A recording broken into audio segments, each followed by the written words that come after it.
Welcome to the Create More Value podcast, sponsored by Fortuna Advisors, the boutique shareholder value improvement advisory firm. Create More Value is a series of conversations with senior executives, board members, investors, and other experts that have overcome challenges to create exceptional value for their companies. There are many ways to drive value, so we cover a wide range of topics. I am the host, Greg Milano, founder and CEO of Fortuna Advisors, and I hope you enjoy the conversation as much as I did.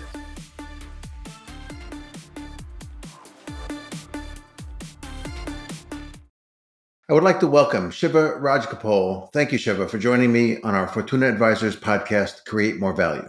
Thank you so much for having me, Greg. Shiva is the Roy Bernard Kester and T.W. Burns Professor of Accounting and Auditing at Columbia Business School. He has also been a faculty member at Duke University, Emory University, and the University of Washington. Shiva's research interests span financial reporting, earnings quality, fraud, executive compensation, and corporate culture. His research is frequently cited in the popular press, including the Wall Street Journal, the New York Times, Bloomberg, Fortune, Forbes, Financial Times, Business Week, and The Economist. He teaches fundamental analysis of financial statements for investors, managers, and entrepreneurs, and a PhD seminar on accounting regulation. There are so many places I could start, but I'm going to bounce around to different topics. But let's start with something we discussed a few weeks ago. What do you mean when you say nobody is asking the questions we were taught to ask in high school? Well, this occurred to me when I was coaching my daughter to take the AP Econ exam. And, it was refreshing. I'm so happy she did this and I did this. But, what do you teach in a high school economics textbook? You start with, marginal revenue, marginal cost. You talk about, fixed costs, variable costs, average costs.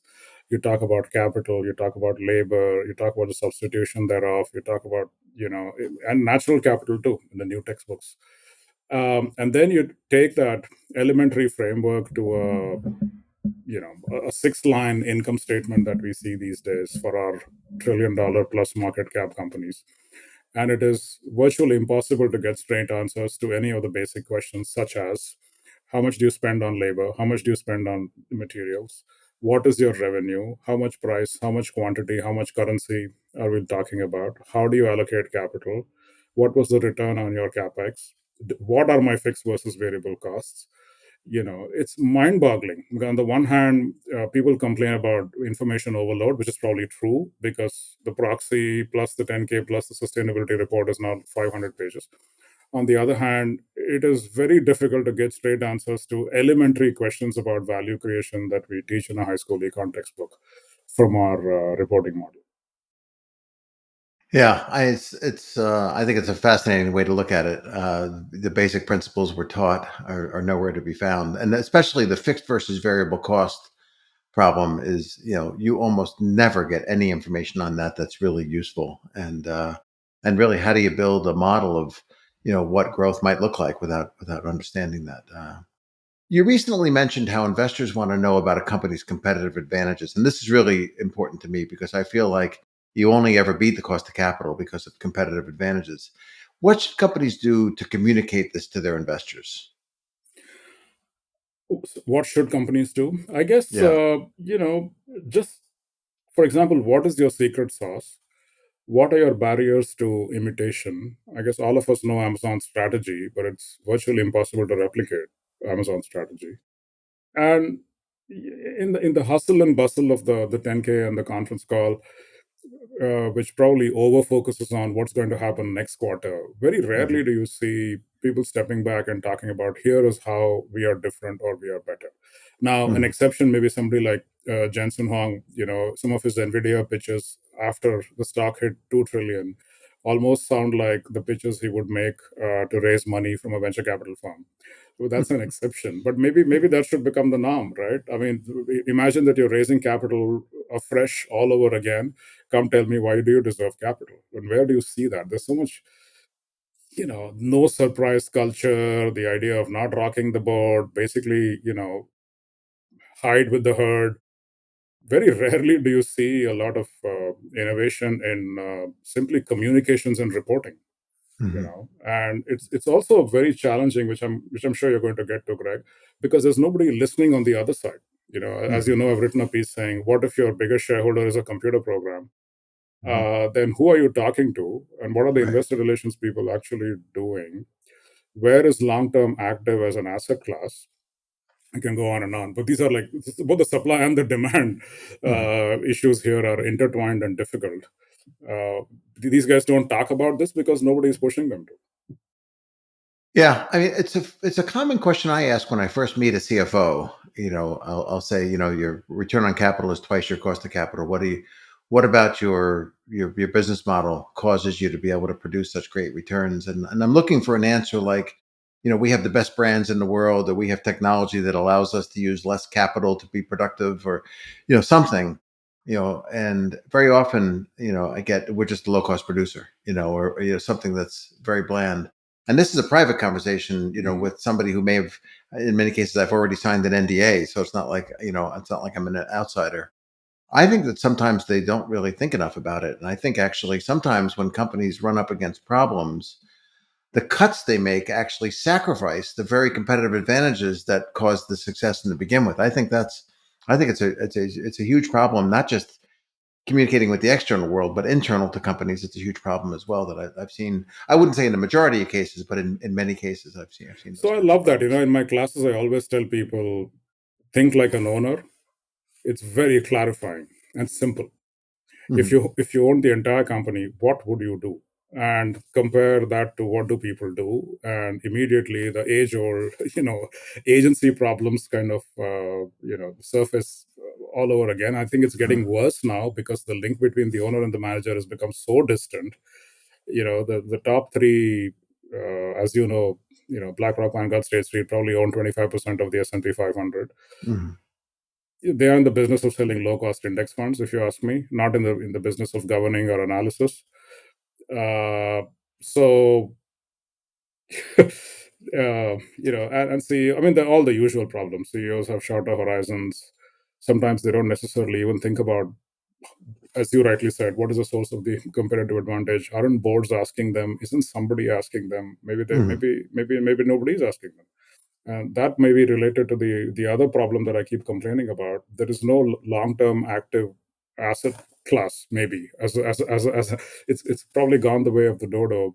uh, and maybe you need something like public private equity, and something that we will Hmm. touch on. 1/6 of the S&P 1500, the last time I did this, hasn't even beaten US treasuries in 10 years. And if you look at the governance profiles, they all look interchangeable. In a blindfold test, you wouldn't be able to tell one company apart from the other. They Hmm. all have these nice skill matrices for boards. Comp is like revenue benchmarking. If I'm selling 50-60 billion dollars of product, then my comp is like 20 million, etc. There's so much excess homogeneity, partly in my mind, caused by intermediaries and consultants who are trying to fill the gap between the owner and the manager. Hmm. And 9 out of 10 times, unfortunately, these intermediaries are working for themselves, not Hmm. necessarily for the shareholder, who nobody has met, because it's you and me, and we don't have any interest in running companies. We just Hmm. are passive investors through our 401ks. Yeah, I think that's a good point. I think your point though about the boards should be asking the questions, I think, is a really important in terms of the internal problem I described. The board should be the ones that are asking the questions about the business model and the competitive advantages, and making sure management has their head on straight as far as protecting and growing and strengthening those competitive advantages. Because I've just seen it too many times where it's a slippery slope. You're having a tough year, and then they cut costs and they lose some competitive advantage, and then it slips more, and they cut more. It's a bad Yeah, and the situation. opposite. I'll give you one more example. I mean, Netflix. I think they had a strike year. Remember, the whole bunch of their actors went on strike. Somehow they bought back stock that year. I mean, you have a surplus cash flow simply because you're not paying people to make shows.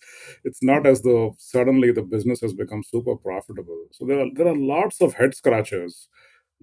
Sometimes you wonder what happens in that bubble, right? The boardroom. Hmm. Yeah, yeah, for sure.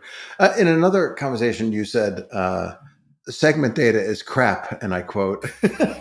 um, so yeah, I agree. By the way, we have to do a lot of work to try and sort of estimate what the real financials look like, given the segment data, assets. Like that really helps a lot, right? So, what do you think companies should disclose on their segments? What should they be required to disclose on their segments? Well, I mean, it's gotten tied up in a lot of legalese. I think there was this line of business reporting, meaning how does management view the company, and accordingly, please disclose. Inevitably, these get gamed. You know, so the two things I want to know as an investor in general, right? What, if any, are the synergies between these so-called segments? And how is the internal capital market working? Which segment is effectively subsidizing which other segment and to what extent? Mhm. And is there some way to benchmark the segment to maybe a standalone company on the outside? And so some of the examples are just egregious, right? I mean, YouTube, I think the SEC had to fight with Google for a long, long time to make them disclose YouTube as a separate segment. Even now, I think they disclose revenues, not costs, or earnings. Amazon's another interesting, complicated company, which is effectively running a whole bunch of segments deliberately on a loss, because the idea is that it's a portfolio conversation, and you can sell more, whatever, right? Books, video, etc. But we don't see how these perpetual loss making businesses actually even look. Another issue with the M&A situation, if you buy a company like Amazon buys Whole Foods, in the year of the acquisition, you see what Whole Foods did to Amazon's numbers, but after that, it disappears because Mhm. of so-called integration. That should be a segment, for instance. If you're talking about what should a segment look like, essentially Mhm. common sense questions, and it often worries me. Why is nobody asking these common sense questions, right? Where are the sell side analysts? And if you read transcripts, the overwhelming feeling I get is that they're very worried about the next quarter. Mhm. So this cliched classic quarterly capitalism problem is alive and well. And if you don't have, again, we're probably going to go back to that point, long-term active owners who actually care about the company and raise questions, who's the reporting meant to satisfy? Who's the audience? Maybe there's nobody. That's why it's become a compliance activity to some extent, right? So they do the minimum that they have to as per the SEC and FASB rules.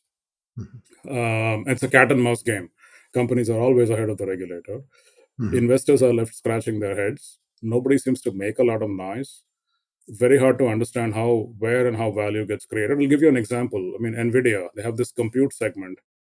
We don't know what's the price and quantity, for instance. So how many chips do they sell and for what price? Granted, this they do price differentiation and so on. But tell me at least a little bit of a weighted average so I can do some elementary math on Mhm. how many more chips do you have to sell to grow into the 2 trillion, 3 trillion market cap. I can go on and on. I was working on Chipotle last night. Chipotle's price earnings is 66. From what I can vaguely recall and tell, I think they make like $2 a bowl.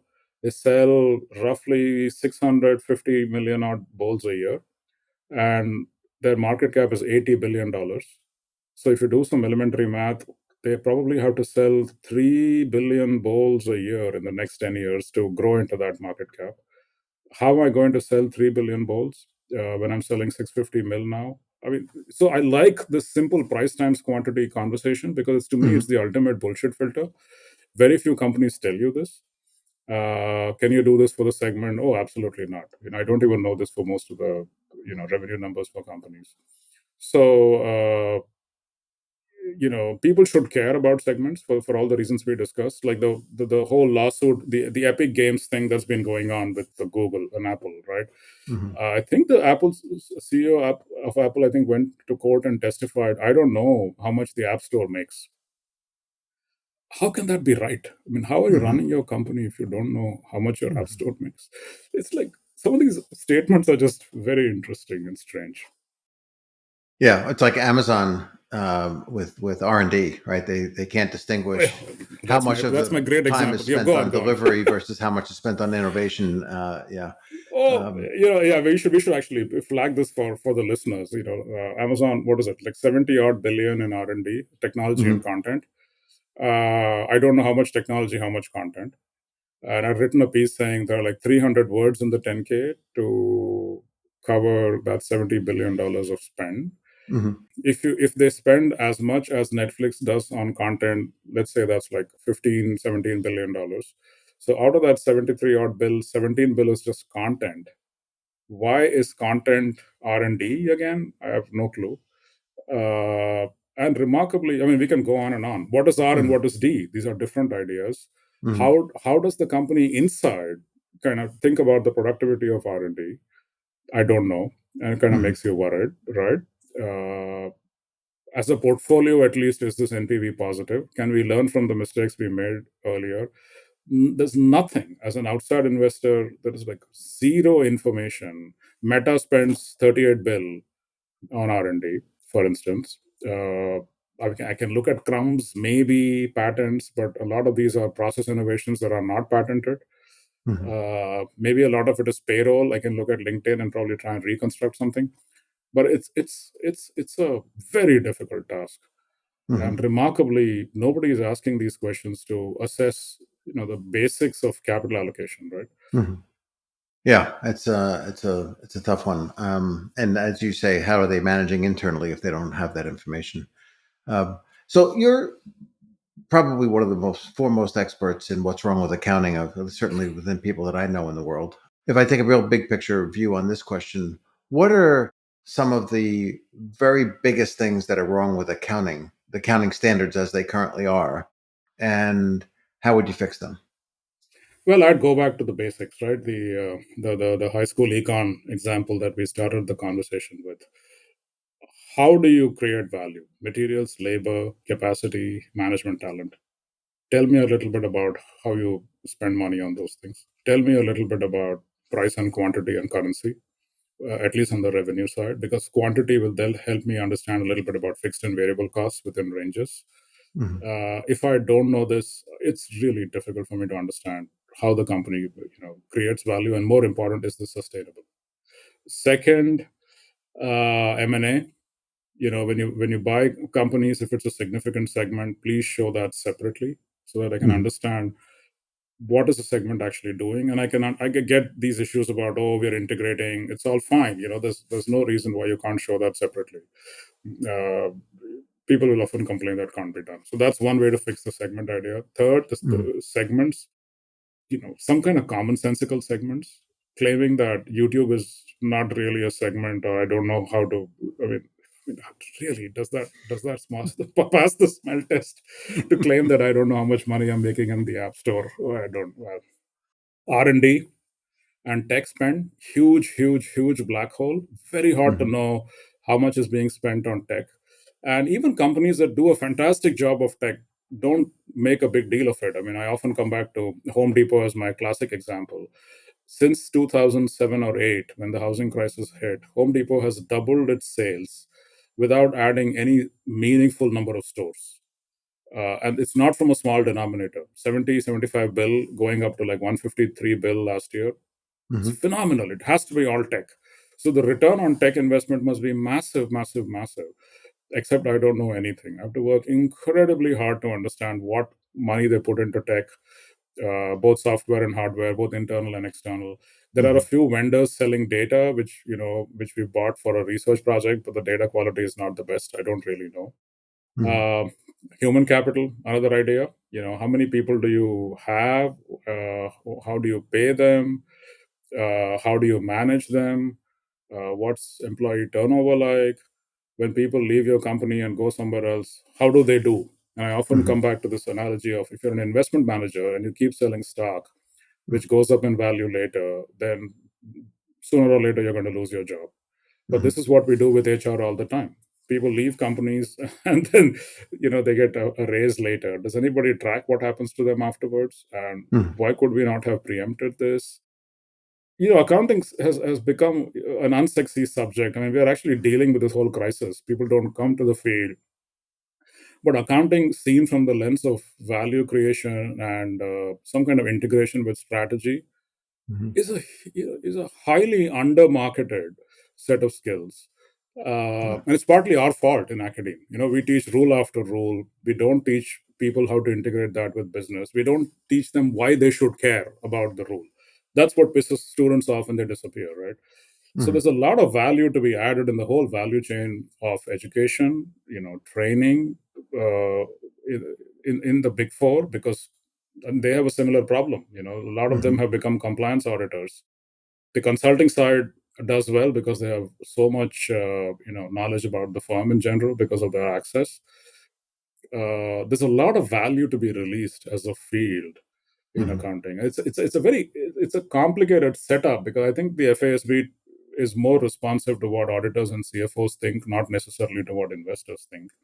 Mhm. Academe is entrenched because of all kinds of dysfunctional incentives, like tenure, I want to say, and trying to teach to the CPA exam. So it's going to be a hard ask to kind of fix these things. We almost need Elliott management or an activist to come in and fix the field, because otherwise I'm not sure it's going to get fixed in my lifetime. Well, now that you've said that, let me jump to a question I was going to ask later, but let me say it now, and then I'll go back to this topic of accounting. You said something recently that was even more contrarian than most things that you say, which is hard to do. But this contrarian idea was the idea of an annual evaluation of regulatory agencies by investors. Tell us your thoughts on Yeah, I this. mean, again, it's about if I walk into a classroom, we're almost over measured, right? People are obsessed, various administrators in our system, about teaching ratings. How did you do? How much time did the students spend outside of class, etc., which is good in a way. I mean, it's as long as, like, all measurement is interesting as long as you know the limitations, right? Mhm. But there's virtually nothing in terms of a feedback loop for the FASB, for instance, right? And they'll often say we are talking to stakeholders. Sometimes when you look at the list of stakeholders, I mean, they'll talk to a credit rating agency, maybe they'll talk to some CFAs. Are you actually talking to investors? And what are you hearing? And typically, on the other side, companies will often complain that any new disclosure is hugely burdensome and the costs are very high. And Mhm. is there a mechanism to actually test this? Are we Mhm. simply accepting this at face value? What exactly are the costs? Come tell me.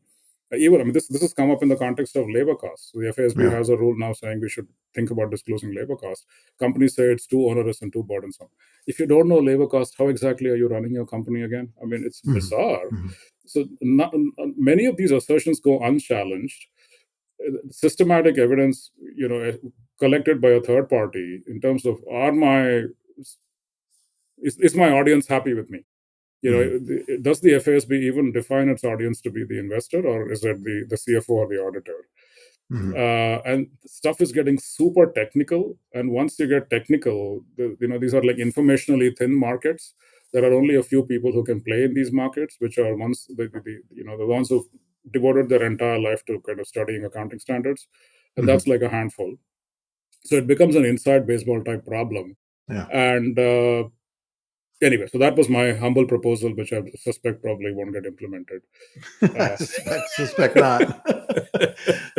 But you hit something in there that I want to ask a little more about. So the argument that the companies make is often about, oh, it's onerous to gather that data or what have you, but it's also that they're trying to be secretive. They don't only want to disclose what they have to disclose, and the answer is always disclose less, if you can. Why do you think CFOs in particular are so secretive, and what do you think can be done about it? I mean, would they benefit from being more transparent, do you think? Well, they'll often claim, it's like a game theory thing, right? We don't want to be the first mover because we'll get hurt. It's seen as a treadmill. Once you start disclosing something, you can never stop, meaning you can never get Mhm. off the treadmill. But I often counter this, that if the a motivated competitor can easily figure out what you're trying to hide. All you need to do as a motivated competitor is to make a couple of phone calls with your suppliers or customers. I mean, or just hire one of your senior employees and pay them 20% more. It's Mhm. very hard to enforce NDAs. This happens a lot. So who's left in the dark? It's usually the investor who doesn't have these resources. So Mhm. that's one observation. And second, why should I give any information that will hurt me in the future? Is the mentality, as you can imagine, right? Because we are relatively, well, we are a very litigious society. The barriers to imitation point is, I think, underappreciated. Even if Nvidia tells me how many chips they sell, it's going to be reasonably difficult for a Huawei or someone, at least in the next 3 4 5 years, to kind of outcompete Nvidia.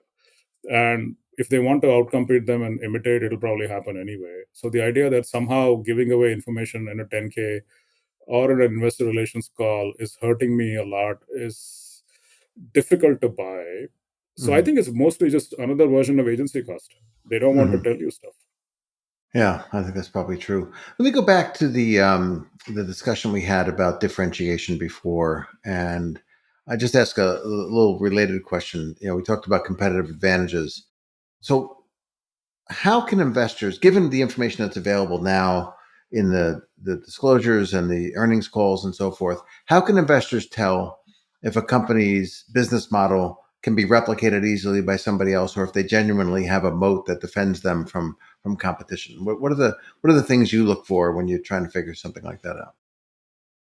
I do my usual due diligence. I first try to construct some kind of numerical model, revenue broken down into price, quantity, currency, trying to understand the elementary value drivers, which is materials, labor, capacity, some sense for culture, managerial talent, and then sit down and think. Look at macro factors too, because increasingly now that's a concern. Interest rates have Hmm. been so low for so long. A lot of companies look like they're making more money than they probably really are.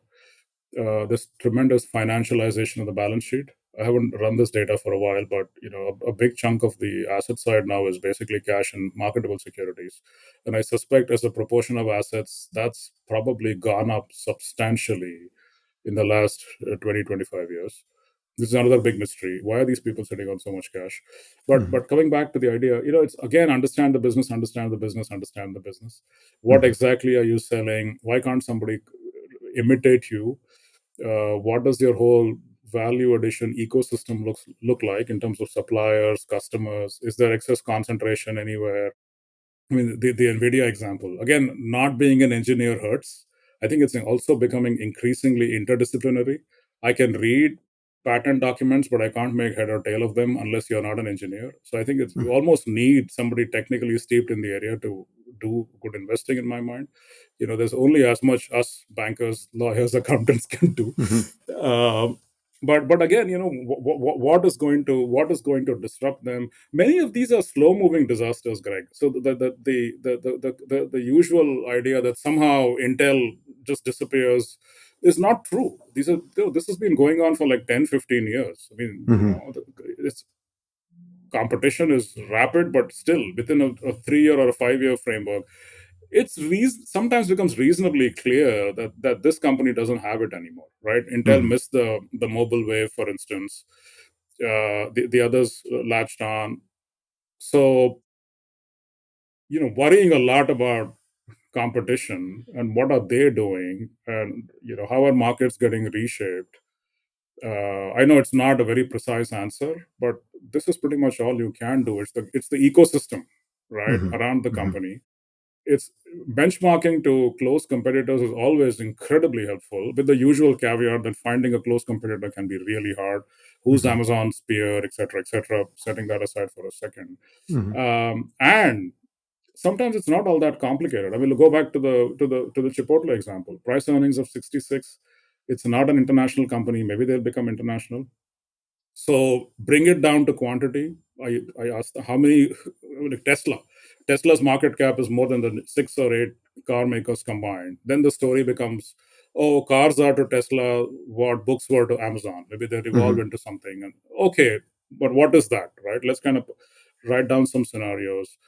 Nvidia, how long is this mode going to last? 5 years, 4 years? Why would TSMC, for instance, not want a bigger share of the pie? Because I think they're effectively married, right? It's like Hmm. Microsoft and Intel. That's what Hmm. TSMC and Nvidia look like. Hmm. So the gestalt, I guess, the looking at the big picture, using numbers more as a way to understand financial sustainability of the enterprise, looking at what competition is doing, and constantly writing down some hypotheses and stress testing them. Uh, is the only way I know. It's very hard work. That's why people are buying index Yeah, I think that's funds. right. I mean, I had a conversation on this topic with a very large activist investor over 10 years ago about one of the investments they had made, and he said to me that their concern was that they thought the company was undervalued and they thought they had an idea of how to fix some of the performance problems, but they were concerned about whether the products of the company were actually sort of state of the art or whether they were lagging the competition. And they found a person who used to be a senior operating leader of one of the main competitors of the company they were going to invest in, who was now working late in his life as an adjunct professor at some school. And they hired him as a consultant because of his knowledge of the relative, sort of competitiveness of the different products in the industry. And they were able to convince themselves that the products were not, last year's model. They were really state of the art, and they went ahead and made the investment. But for a smaller or even medium-sized investor, you just don't have access to those kinds of experts. You can't afford, to put them on the payroll, and so it's hard to replicate that. But for the really big investors, the ones that are keeping us from being totally, driven by index funds, they do have ways of trying to get information that's sort of otherwise hard to access, I guess. Yeah, but Um, yeah, the one silver lining in all this, going back to the FASB question and so on, is that I think big data will eventually make a lot of these regulatory agencies redundant. There's so much good data now. I mean, before LinkedIn and Glassdoor, I had zero idea what was going on with a company's labor. 15% of US companies give you labor cost. There's virtually no information about culture, retention, turnover, etc. So that's you know, hopefully that's going to be the savior. Mhm. That's good. That's good. Let me ask you my very last question. You had an interesting comment when we spoke about some of the companies that are viewed as those that have sort of lost, Blockbuster, Kodak. Can you just, for final few minutes here, tell us your view on companies that have sort of lost the battle like that? Yeah, I mean, it's of course these are so fascinating, right? We're always talking about getting blindsided by technology, going back to your competitive advantage idea. And I happen to read a little bit of the history of some of these companies. And yeah, I mean, of course, the standard cliche is perhaps true that companies are very bad at disrupting themselves, but also discovered a couple of nuances. For example, Blockbuster was apparently very well run around the time it lost the race to Netflix, but there was a bit of a issue with standards. Should they back DivX or should they back the DVD standard? And they kind of waited perhaps longer than they should have. Netflix was lucky enough perhaps to back DVD. Netflix was also lucky enough to be born in an age where streaming became easier and capital became very, very cheap. Otherwise, it's hard to imagine a company borrowing 20 billion on balance sheet and 20 off to be able to create content, Hmm. and the stock market giving them such a pass. So, but having said that, I mean, you're seeing this in the context of, say, the climate transition, right? Should we really expect the Exxons and the Chevrons of the world to disrupt what they do and get into renewables? With a history of diversifying acquisitions from a cultural standpoint is not great, as you know, Hmm. right? So there is something about the DNA of the firm, the unwillingness to disrupt what looks like a steady gig for a while, the unwillingness to look that far ahead. And it's again probably an agency problem. If you owned the entire company, you would swallow the bitter pill and make the hard investment and probably go with it. If you have career CEOs with 6 year horizons, it's going to be very difficult. And if you have a disengaged investor base, which doesn't push them, it's probably even more difficult. But the big lesson to wrap this up was it's useful to go back and understand the exact pressures that prevented the companies from what, in hindsight, looks like an obvious death warrant, right? Hmm. Like Amazon, Barnes and Noble, just being blindsided by technology. Who knows what AI will do in the Hmm. future? But I don't think enough. At least I haven't read enough, or I haven't seen a lot of these postmortems. Instead of just caricaturing these companies as just very badly run and foolish and so on, maybe just understanding what kind of dilemmas came in. I'll share one more insight. I think part of the even at Kodak and Xerox, when I've talked to people, they say they all knew, for instance, that digital film is going to come. The issue was how soon. Hmm. And should you stop everything today and restart, or how should you allocate your resources between the present and the future? Hmm. And perhaps you make a mistake sometimes in underestimating the pace. So you can say that with the climate transition today, right? I mean, how long before fossil fuels can disappear? Maybe longer than we thought. And you can see the dilemma playing out here in a different context, right? Should the Exxons and the Chevrons simply stop drilling? I mean, renewables, it's difficult from a financial standpoint to make money on them unless you get subsidies. So you're seeing, in real time, all I'm saying is it's useful to kind of go and understand the tensions. And I'm not sure we've done enough of that. Yeah, I think that's great. Very good. So let's wrap up there. I really appreciate you joining me. We've been speaking with Shiva Rajgopal. Thank you, Shiva, for joining us for this very important conversation. Thank you, Greg. Take care. Bye-bye. You have been listening to Create More Value, sponsored by Fortuna Advisors, and I am your host, Greg Milano, founder and CEO of Fortuna Advisors. I hope you have enjoyed this episode. Fortuna Advisors helps companies with strategy, capital deployment, business management, corporate culture, and incentive compensation, all aimed at driving top quartile total shareholder return and the equivalent for private companies. To learn more, contact us at info@fortuna-advisors.com.